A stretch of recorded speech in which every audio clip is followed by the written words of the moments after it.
ভাবুন তো, প্রেমিকার ভালোবাসার চিহ্নে ঢেকে গেছে আস্ত একটি গাড়ি।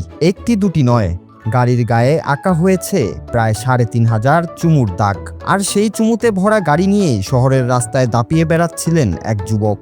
উদ্দেশ্য ছিল ব্যতিক্রমী ভিডিও বানিয়ে সামাজিক যোগাযোগ মাধ্যমে ভাইরাল হওয়া। পরিকল্পনা সফল হয়, ভিডিওতে আসে প্রায় ৫৫ লাখ ভিউ। কিন্তু ভাইরাল হওয়ার আনন্দ বেশিক্ষণ স্থায়ী হয়নি, কারণ ভিডিওটি নজরে আসে পুলিশেরও। এরপর গাড়িসহ আটক করা হয় ওই যুবককে, আর শেষ পর্যন্ত গুনতে হয় মোটা অঙ্কের জরিমানা। ঘটনাটি ঘটেছে ভারতের মধ্যপ্রদেশে।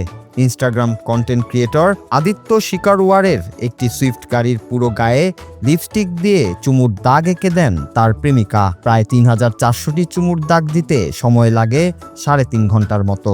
এই কাজে খরচ হয় প্রায় ৮০০ থেকে ৯০০ রুপি। পরে সেই অভিনব সাজের গাড়ি দিয়ে বানানো হয় একের পর এক ভিডিও। আদিত্য জানান, সামাজিক যোগাযোগ মাধ্যমের একটি ট্রেন্ড অনুসরণ করেই এমন আয়োজন করা হয়েছিল, যাতে অন্যদের থেকে আলাদা কিছু তৈরি করে সহজেই ভাইরাল হওয়া যায়। इसलिए केसेस के वीडियो बनाने वायरल करने के चक्कर में वीडियो बनाई थी। लड़की थी वो एक, नहीं पहले भी नहीं करना चाह रहा था मैं, तो वो तो उसका आइडिया था इस वजह से। ভিডিওটি ছড়িয়ে পড়তেই সেটি পৌঁছে যায় পুলিশের কাছেও। ভারতের মধ্যপ্রদেশের গোয়ালিয়রে প্যাটেলনগর সিটি সেন্টার এলাকার সড়কে লিপস্টিকে ঢাকা গাড়িটিকে দ্রুত গতিতে চলতে দেখা যায় ভিডিওতে। এরপর ভিডিওর সূত্র ধরে গাড়িটির মালিককে শনাক্ত করে ট্রাফিক পুলিশ। এক পর্যায়ে ঠাটিপুর এলাকা থেকে গাড়িটির অবস্থান শনাক্ত করা হয় এবং সেটিকে থানায় নিয়ে আসা হয়।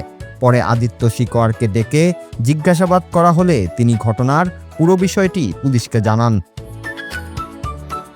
শেষ পর্যন্ত সামাজিক যোগাযোগ মাধ্যমে কয়েক মিলিয়ন ভিউ পাওয়া সেই ভিডিওই হয়ে দাঁড়ায় বিপদের কারণ। মোটরযান আইনের বিভিন্ন ধারায় আদিত্যকে প্রায় ৫৫০০ রুপি জরিমানা করে পুলিশ। নিজের ভুল স্বীকার করে থানার ভেতরেই গাড়ি থেকে হাজার হাজার লিপস্টিকের দাগ পরিষ্কার করেন তিনি। পুলিশ জানিয়েছে, ট্রাফিক আইন ভঙ্গ করে এমন স্ট্যান্ড যে বড় ধরনের ঝামেলায় ফেলতে পারে তা আগে বুঝতে পারেননি আদিত্য। ভবিষ্যতে আইন মেনে চলার প্রতিশ্রুতিও দিয়েছেন তিনি। অর্থাৎ ভাইরাল হওয়ার দৌড়ে পাওয়া লাখ লাখ ভিউ শেষ পর্যন্ত এনে দিল ৫৫০০ টাকার এক বিশাল জরিমানা। Noor Raju, Bangla TV news desk.